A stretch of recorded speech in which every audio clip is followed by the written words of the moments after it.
folks, I'm Ashraf Ingora. I'm a language and soft skill trainer, life business and parenting coach. English breakfast with Ashraf में आज हम must model auxiliary verb की exercise करेंगे। Should का अर्थ होता है चाहिए, ऑट टू का अर्थ होता है चाहिए, ऑट के साथ टू लगाए जाते हैं इसलिए ऑट के साथ टू अक्सर बोला भी जाता है, और मस्ट का भी अर्थ होता है चाहिए। इसको हम मॉडल ऑक्सिलरी वर्ब में अलग से देखेंगे। इन जनरल पहचान के लिए समझ लें कि शुड जनरली नॉर्मल सेंस पर, कोई जनरल सेंस पर बात कही जाती है तो शुड का यूज़ करते हैं। जनरली नैतिक कर्तव्य या मोरल ड्यूटी के सेंस पर अगर हम कहना चाहते हैं तो ऑट टू का यूज़ करते हैं।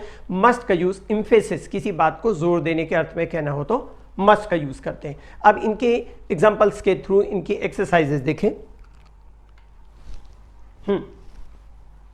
This must never happen again, या फिर कभी होना ही नहीं चाहिए, ये इम्फेसिस है, जोर देकर के कहने का बोध है। सिमिलरली और एग्जांपल देखें, we must be alert to the possibility of danger, हमें खतरे की संभावना से सावधान रहना ही चाहिए, इम्फेसिस है। आगे देखिएगा, you must be boiling in that sweater, मतलब गर्मी लग रही है स्वेटर में, आप और गर्म महसूस कर रहे हैं, ये इसका भाव है। इस स्वेटर में तुम्हें बहुत गर्मी लग रही होगी। और यहाँ हम कहें बहुत गर्मी का मतलब यह है, बॉइलिंग का सेंस आ रहा है, लग ही रही होगी, ज़रूर लग रही होगी, ये इस तरह का भाव आता है यहाँ। We must support our weaker brethren, हमें अपने कमज़ोर भाइयों को समर्थन मतलब सहायता देना ही चाहिए, सहायता करना ही चाहिए।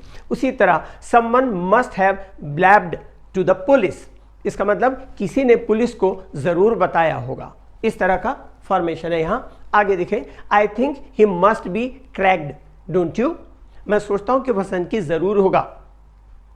तो ये जो डोंट यू कह रहे तुम नहीं सोचते, ये इसका भाव आ रहा है। आगे और एग्जांपल से देखिएगा, she must be crazy to lend him money, वह सनकी मतलब पागल ही होगी कि उसे पैसा उधार देती है, इस तरह। आई मस्ट डैश, डैश का मतलब होता है लीव क्विकली, जल्दी रवाना होना। I must dash, I am late, मुझे जल्दी रवाना होना ही चाहिए, मुझे देर हो रही है या देर हो गई है, इस तरह से। और नेक्स्ट देखिए example, I must have slept in an awkward position, I am aching all over, मतलब क्या हुआ, मैं किसी अजीब स्थिति में ज़रूर सोया होऊंगा, मुझे सभी जगह दर्द हो रहा है, इस तरह से। और नेक्स्ट देखें, I must have been blind, I must have been blind not to realize the danger we were in, हम खतरे में हैं, ये मैं अंधा ही हो गया हूँगा कि मैं ये एहसास नहीं कर सका, या मैं इसको मैं इस तरह से भी बोलूँ, हम खतरे में हैं ये एहसास न करके मैं अंधा ही हो गया हूँगा, इस तरह से। आगे एक और एग्जांपल देखें, the last one, you must be careful when handling chemicals, रसायनों का इस्तेमाल करने के दौरान तुम्हें ज़रूर सावधान होना चाहिए। तो यहाँ इम्फेसिस, किसी बात को जोर दे करके ज़रूर करना चाहिए, ये भाव व्यक्त करने के लिए हम मस्ट का यूज़ करते हैं। और आपको ये एग्जांपल्स मेरी बुक से ही मैंने बताया, लिखा है, आपको मतलब स्क्रीन पर देख रहे लिखा हुआ दिखाई दे रहा है। ये 656 पेज की बुक है और उनके लिए भी बेनिफिशियल है जो इंग्लिश अच्छी तरह बोलना जानते हैं, और उनके लिए भी बेनिफिशियल है जो कि इंग्लिश बोलना सीखना चाहते हैं।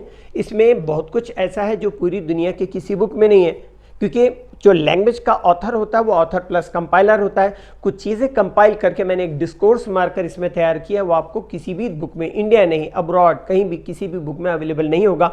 ये बुक अगर आप मार्केट से परचेस करते हैं, मेरी बुक अवेलेबल है, 10 से 15% डिस्काउंट बुक शॉप वाला देगा, हम उस डिस्काउंट पर प्रोवाइड करते हैं आपको, जो हम डिस्काउंट बुक शॉप वाले को देते हैं, या 180 रुपीज़ डिस्काउंट पर आपको अवेल कराई जाएगी। अगर आप मुझसे लेना चाहें तो मुझे कॉल कर सकते हैं और या मुझे व्हाट्सएप कर सकते हैं और आपको ये बुक अवेल कराई जाएगी। बहुत फ़ायदेमंद है, मेरी बुक है इसलिए नहीं बोल रहा हूँ, बहुत हेल्पफुल होगी आपको इंग्लिश इंप्रूव करने में, और जो इंग्लिश अच्छी तरह जानते हैं उनको इंग्लिश अपनी लैंग्वेज को पॉलिश करने में भी। इंग्लिश के लिए आप मेरे channel English breakfast with Ashraf and soft skill के लिए Ashraf the mover and shaker पर लाइक, शेयर एंड सब्सक्राइब करें, कमेंट सेक्शन में कमेंट करें, बेल आइकॉन प्रेस करें और मेरी बुक ज़रूर पढ़ें। Thanks for watching.